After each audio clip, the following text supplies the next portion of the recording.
G'day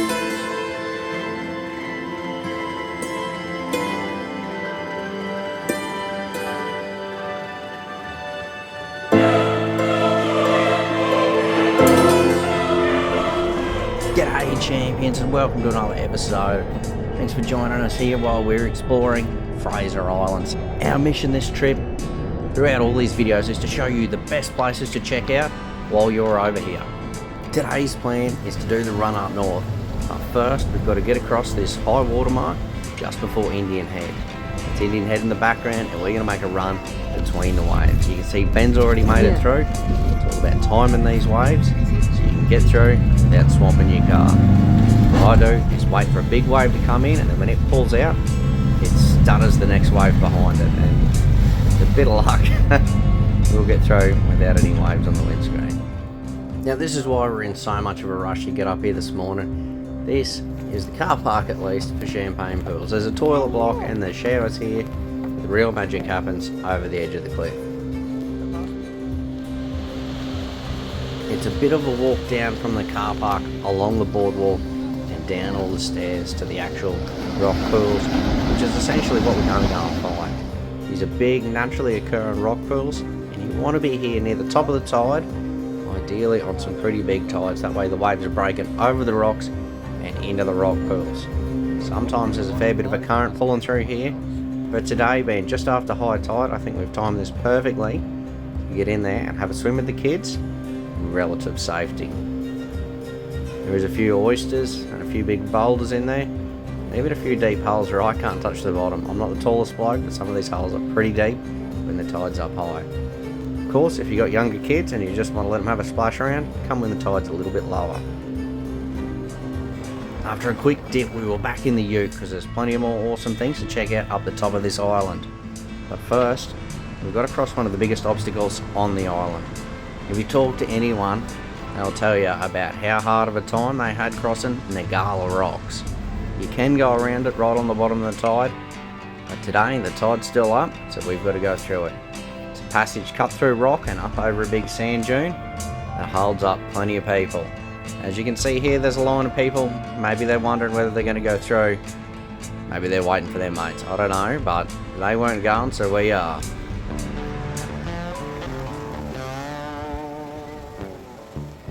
The last time I crossed Nagala Rocks was 7 years ago, when I made the pass through the rocks and up the big sand dune on the other side. Last time, the rocky part here was a lot more washed out with some big deep holes. This time it's not too bad. I have to assume the rain has washed some sands down off the sides and off the dune and filled in a lot of the big deep ruts that used to be here. One of the advantages of having some really wet weather while we were over here. None of these holes seem to be too deep. My previous experiences at Nagala weren't without incident. Last time I was here, it was in the springtime. Generally in Australia, our winters are dry and cold, and that makes for some powdery sand.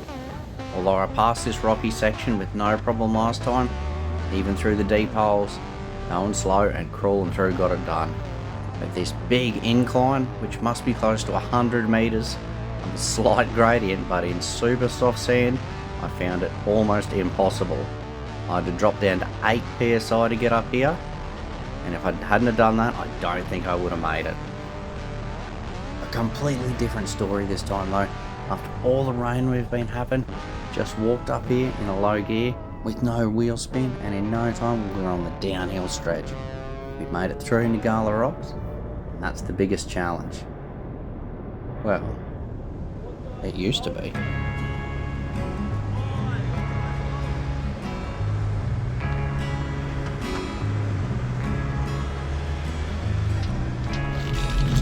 We've just made it through Nagala. Some of the boys there said the track's pretty rough further up ahead, and looks like there's a heap of guys here wedged in the rocks. I don't know whether they're bogged or whether they're just stuck, but we'll have to jump out and have a look because they're blocking the track. So according to a few of the guys that have been here before, they might have even been locals, all these coffee rocks got exposed towards the end of last year. You can see where the dunes were, and they were a gentle slope down to the ocean, but now some of them are a sheer drop off down to this rock sheet, and that's all that's left here. These guys have been trying to get through, and apparently 1 or 2 cars have made it through today. But it's nearing down towards the bottom of the tide now. We've only got another hour or 2 of run out.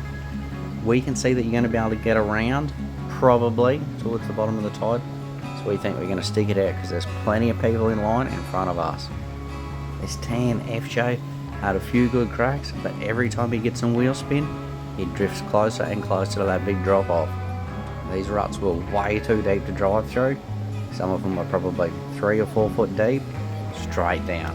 And with rocks up either side, if you slip in there, you're damaging panels. So we've been chatting to a few of these guys, and as the FJ backs out, the best car in the world's going to have a crack. The most capable car. It's a hire car. It's a pretty new Ranger. Old mate's paid the full premium insurance on it, and he's using it. And now he's stuck. But somebody's lent him some max tracks, and he's going to try and drive through. But if that doesn't work, there's always the snatch strap to get you back out of trouble. But after all that, he's come up with a new plan. They've decided they're going to build some ramps up, drive across the top, and then drop off the other side of the rock sheet. If he can get to the ramps. Sometimes I wish I drove a hire car.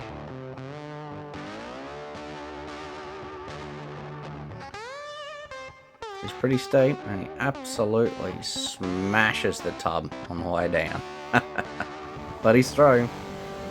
This Ranger makes it through, and then this nice BT makes it through. This thing's done up, and it makes it up without the ramps. Well, it gets up eventually. Old mate and the BT's got a buddy, and his buddy's in this old 106 Hilux, and I love these things, but they're not the most capable rig. So he's going to try and follow his mate's line and see if he can get through. It's clear from the drone footage, you can see the main track through, and that's the one with the deep ruts in it. The one on the left and the right, the ruts are just too deep. And after a few valiant attempts, the 106 Hilux admits defeat and backs out. As you can see, the tide is slowly dropping. We've decided to cook a barbecue. Ben's fired her up. The kids are having a bit of a play in the rock pools, and we're just going to wait it out and try and drive around the outside. Whilst we were waiting, we noticed plenty of these things in the rock pools. I've never seen them in person before. They're called a blue sea dragon. They're actually a type of slug, and the beautiful blue colour is actually their underside. They float upside down.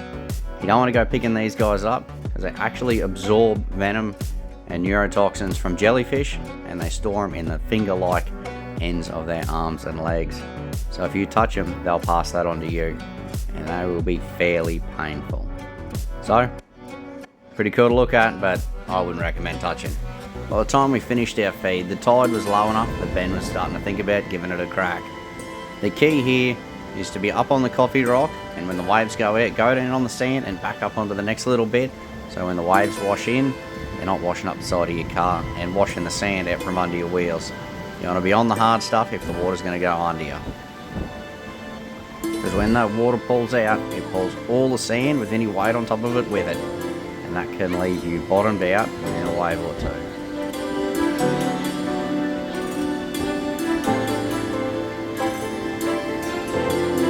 All about the timing.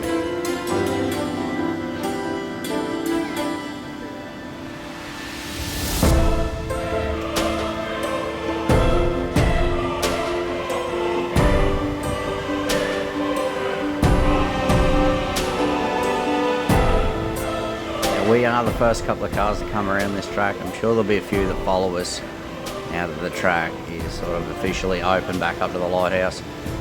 This is supposed to be the hardest bit. As you can see there, I've had to stop on the coffee rock, make sure I don't end up in any deep holes when this wave comes in. But it quickly retreats, and I make the last little pass there. You have the same side as Ben. I've got to get everyone back in the utes, because we got a long way to go still to get up to that lighthouse.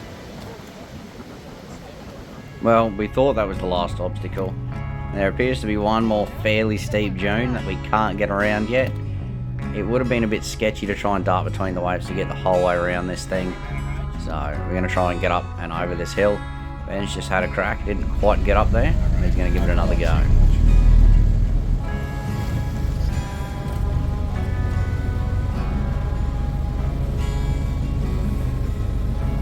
Man, that dune must be so soft on top. He just can't seem to get any traction by the time he gets up there.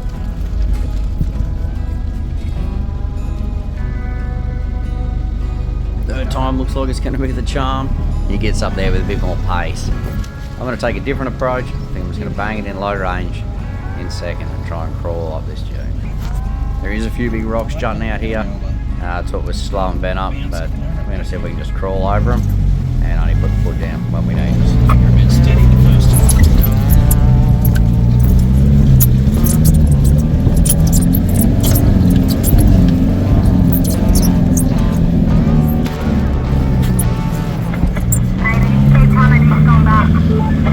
That was Rachel on the radio, letting us know that when they went to descend, there was a car trying to make it up the dune coming from the other direction.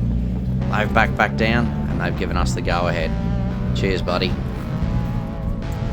Righto, we finally made it past Nagala. The coffee rocks, which never used to be there, where everyone was getting stuck. And then the last little bit of a sand dune you had to get up and over, and we're on the last beach. We're heading to the Sandy Cape and hopefully around to the lighthouse. We've got about an hour to the bottom of the tide, so that means we're going to be really pushing it to make it back through all those obstacles and around those coffee rocks before the tide comes back in. But this is a place that Ben's wanted to get to for a long time and check out this lighthouse. Last time I was at Fraser, I didn't make it there. We only made it to the Cape. So we're headed in now and hopefully we're going to get there and get back before this tide comes back in. Let's go.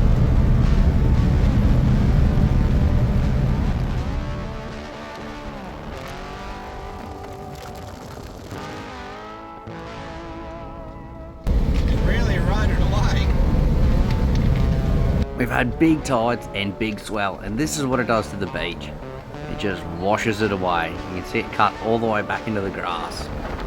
Now we've finally made it to the Sandy Cape. You can see the big sand dunes in the distance there. There's a little bit of a bay up here that often holds some bait. You want to make sure you don't take this corner too shallow or you might end up in it. We were pretty close. It sneaks up on you. But look at the sand dunes.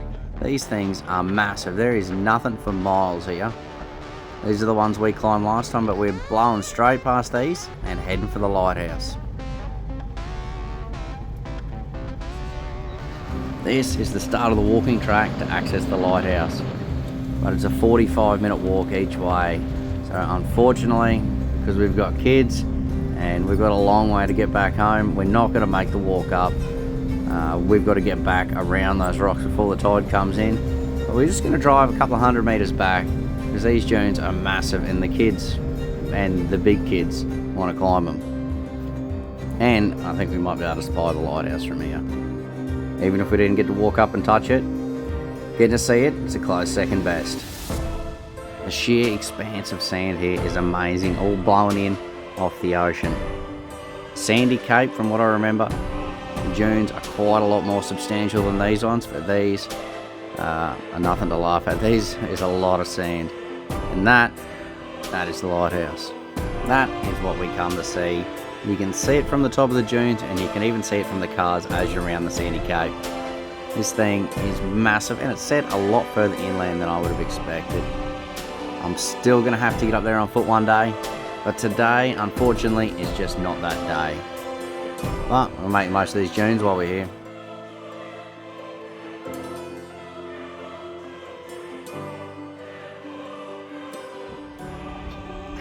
After the kids had had enough sliding, we decided we were going to walk up to the biggest dune. See if we could see the track up to the lighthouse. It looks like you could walk up there. That hill behind me is the lighthouse. We don't have enough time to get up there because that tide's racing back in. As cool as the Cape's been, we've got to get back into it because we're going to miss that tide otherwise. Looks like there's a bit of a storm coming, which certainly slows the driving down, so we've got to get out of here. We've got to get back down this way. And I've got to get those kids down as well. Come on, let's go.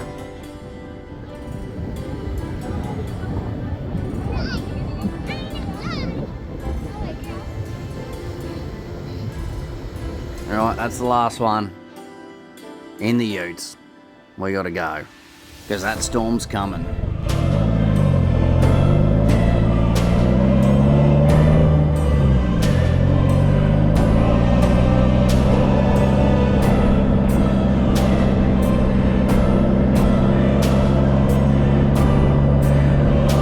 might not seem like it, but from where we are near the lighthouse back to Cathedrals is 70 kilometres of sand driving.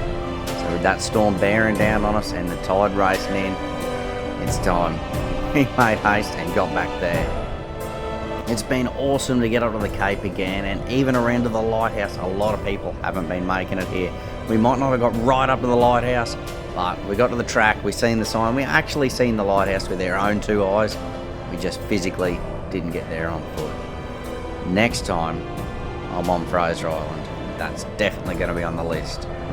Righto champions, you've made it to the end of part 4 of the complete guide to exploring Fraser Island. I thought this was going to be the last part, but we've actually got a few things left to do to tick off those lists, so join us next time for part 5 of exploring Fraser Island.